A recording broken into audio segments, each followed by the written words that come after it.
Hi friends, welcome to Manju vlogs. இன்னைக்கு நம்ம குக்கர்லயே வீட்ல ஈஸியா எப்படி சாக்லேட் கேக் செய்யறதுன்னு பார்க்க போறோம்.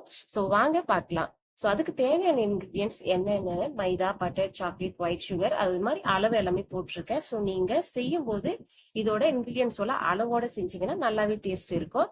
அண்ட் இதுக்கு வந்து பேசிக் கேக் செய்யற டூல்ஸ் இருந்தாலே போதும், யார் வேணா வீட்ல செஞ்சுக்கலாம்.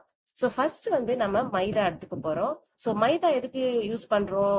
அன்ஹெல்தி அப்படின்னு நினைக்கலாம். பட் கேக்குன்னா அத்தன்டிக் டேஸ்ட் வரணும்னா மைதா தான் யூஸ் பண்ணுவாங்க. உங்களுக்கு வேணும்னா நீங்க வீட் ஃபிளார், கோதுமை மாவு கூட யூஸ் பண்ணிக்கலாம். பட் மைதா தான் யூஸ்வலா எல்லா கேக் ஷாப்லயுமே செய்யறது.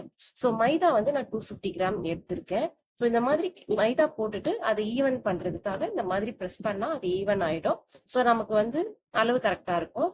நெக்ஸ்ட் வந்து பாத்தீங்கன்னா நான் 1/2 கப் சுகர் எடுக்கிறேன். அதுல வந்து 125 கிராம் வந்து ப்ரௌன் சுகர் எடுத்துக்கிறேன். So brown sugar 125 grams and white sugar 125 grams. So இது ரெண்டையுமே நான் ஒரு மிக்சி ஜார்ல ஃபைன் பவுடரா எடுத்துக்கிறேன். ஸோ அரைச்ச பவுடருக்கு அப்புறமா நான் ஒரு பாத்திரத்துல கேக்கு சாக்லேட்டுக்கு வந்து சாக்லேட் கேக் செய்ய போறோம். ஸோ அதனால சாக்லேட் வந்து நான் டார்க் சாக்லேட்டும் நார்மல் டெய்ரி மில்க்கும் ஆட் பண்ணிருக்கேன். அது கூடவே பட்டர் 100 கிராம் ஆட் பண்ணிருக்கேன். ஸோ இதோட அளவு நான் உங்களுக்கு கொடுத்துருக்கேன், செக் பண்ணிக்கோங்க.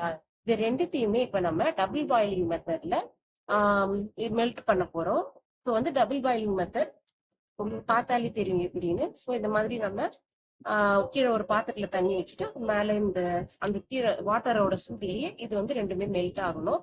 ஸோ வந்து சாக்லேட்டும் பட்டரும் நல்லா மெல்ட் ஆகுற வரைக்கும் நீங்க லைட்டா அதை கொஞ்சம் கிண்டி விட்டுக்கிட்டே இருக்கணும். ஸோ வந்து நல்லா மெல்ட் ஆயிடும். இப்ப பாத்தீங்கன்னா நல்லா மெல்ட் ஆயிருக்கு இல்லையா? ஸோ நல்லா பாருங்க. ஸோ இந்த மாதிரி நல்லா ஈவனா எந்த கட்டியும் தங்காம நல்லா மெல்ட் ஆகிருக்கணும். ஸோ இந்த ஸ்டேஜ்ல நம்ம அடுப்பை ஆஃப் பண்ணிட்டு இந்த சாக்லேட் சிரப்பை எடுத்துக்கலாம். அண்ட் இப்போ ஒரு பாத்திரத்துல 2 எக் நான் ஆட் பண்ணிக்கிறேன். ஸோ 2 எக் ஆட் பண்ணிட்டு இதுக்கு வந்து நீங்க ஒரு நல்ல பீட் பண்ற மாதிரி ஒரு பாத்திரத்துல எக் ஆட் பண்ணிக்கோங்க, இல்லைன்னா மேல தூக்கிடும். இப்ப பாத்தீங்கன்னா 2 எக் இதை வந்து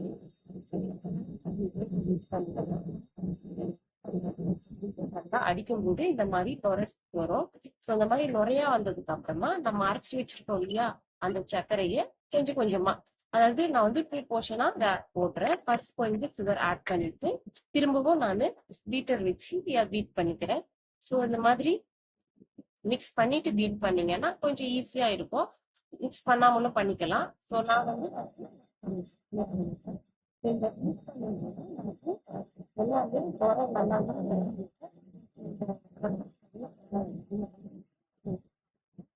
இருக்கும்.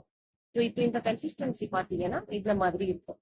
இந்த மாதிரி தண்ணியா எடுக்கணும். இந்த மாதிரி கொஞ்சம் நம்ம எடுத்து விட்டும்போது ஆப்ப மாவு மாதிரி இருந்தாதான் நமக்கு கரெக்டா இருக்கும்.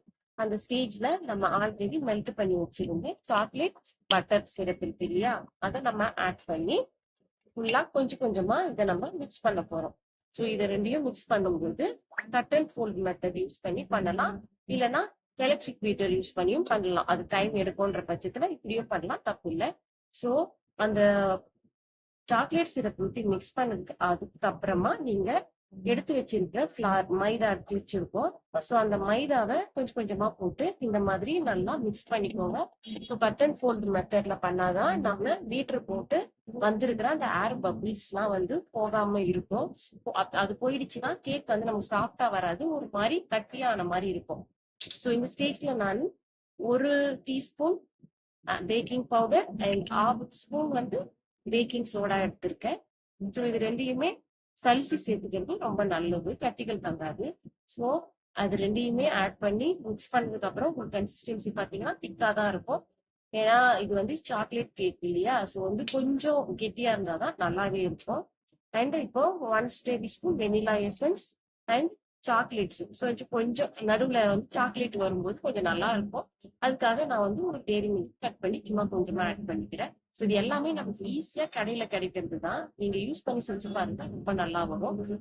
ஆல்ரெடி நான் ஒரு கேக் டின்னுல பட்டர் ஷீட் போட்டு வச்சிருந்தேன். ஸோ அதுல இப்ப பண்ண மிக்ஸ் எல்லாத்தையுமே ஊத்திட்டேன். ஸோ பாத்தீங்கன்னா எல்லா மிக்ஸையும் அந்த கேக் டின்ல ஊத்திக்கலாம். ஸோ நான் செஞ்சது வந்து சின்ன கேக் டின் தான், 4 இன்ச் டின் தான். ஸோ அந்த அளவுக்கு தான் நான் செஞ்சிருக்கேன். இந்த பாத்தீங்கன்னா இந்த மாதிரி தட்டி விடுறதுனால என்ன ஆகும்னா ஏர் பபிள்ஸ் ஏதாவது இருந்தா க்ளோஸ் ஆயிடும்.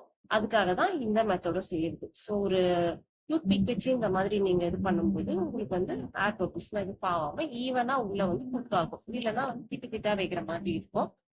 ஸோ அந்த மாதிரி பண்ணிட்டு டாப்பிங்ஸ் நம்ம இஷ்டம், எது வேணா போடலாம். நான் வந்து பாதாம், முந்திரி இததான் வந்து நல்லா நட்ஸ் மாதிரி கட் பண்ணி வச்சிருந்தேன்.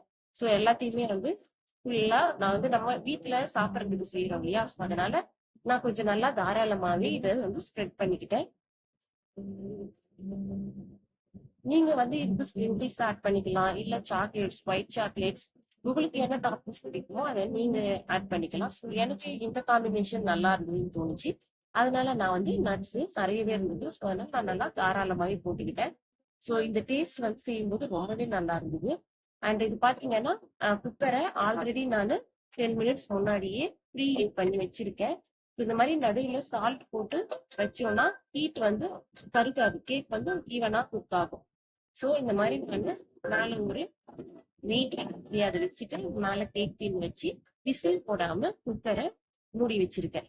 ஸோ இது வந்து பாத்தீங்கன்னா 40 to 45 மினிட்ஸ் ஆகும். ஸோ எனக்கு வந்து 15 மினிட்ஸ் வரைக்கும் ஆச்சு. ஸோ அவங்கவுங்க கேஸ் ஸ்டவ்வோட டைமிங்கை பொறுத்து தான் இது குக் ஆகும். ஸோ இந்த மாதிரி ஒரு ஸ்டிக் எடுத்து பாருங்க, இப்படி ஒட்டாம வரணும். இந்த ஸ்டிக் ஒட்டாம வந்துச்சுன்னா கேக் ரெடின்னு அர்த்தம். ஸோ எடுத்து வச்சுட்டு நம்ம ஒரு 2 மினிட்ஸ் லைட்டா ஆறட்டும். ஏன்னா ரொம்ப சூடா இருக்கும் இல்லையா, கொஞ்சம் ஆறட்டும். அந்த ஸ்டேஜ்ல ஒரு கத்தி வச்சு சுத்தி அதோட ஓரங்களை லைட்டா வர்றதுக்கு எடுக்கிறதுக்கு ஈஸியா இருக்கணும்ன்றதுக்காக லைட்டா அந்த மாதிரி குத்தி விட்டுக்கிறேன். ஸோ அதை குத்தி விட்டதுக்கு அப்புறம் நமக்கு ஈஸியா எடுத்துடலாம். இப்ப இதை நான் வந்து அப்படியே ஒரு பிளேட்ல மாத்திட்டேன். ஸோ நம்ம கேக் வந்து சூப்பரா ரெடி ஆயிருக்கு. இப்ப பார்த்தாலே தெரியும் உங்களுக்கு எவ்வளவு சூப்பரா இருக்குன்னு. ஸோ நான் உங்களுக்கு கட் பண்ணி காட்டுறேன் பாருங்க. ஸோ எந்த அளவுக்கு ஒரு சாக்லேட் கேக் வந்து நம்ம உள்ள எந்த சிரப்புமே ஆட் பண்ணாம சாஃப்டா கடையில வாங்காம ஹெல்தியா வீட்டுல நம்மளே செய்யலாம், நம்ம குழந்தைங்களுக்கும் கொடுக்கலாம். ஸோ இது பாத்தீங்கன்னா ஆவி பறக்க சூப்பரா இருந்து ஆறின உடனே ரொம்பவே நல்லா இருந்தது. நீங்களும் இதை வீட்டுல ட்ரை பண்ணி பாருங்க, எல்லாருக்குமே பிடிக்கும். ஓகே ஃப்ரெண்ட்ஸ், தேங்க்ஸ் ஃபார் வாட்சிங். இந்த வீடியோ உங்களுக்கு பிடிச்சிருந்தா மறக்காம சப்ஸ்கிரைப் பண்ணிடுங்க. பாய்.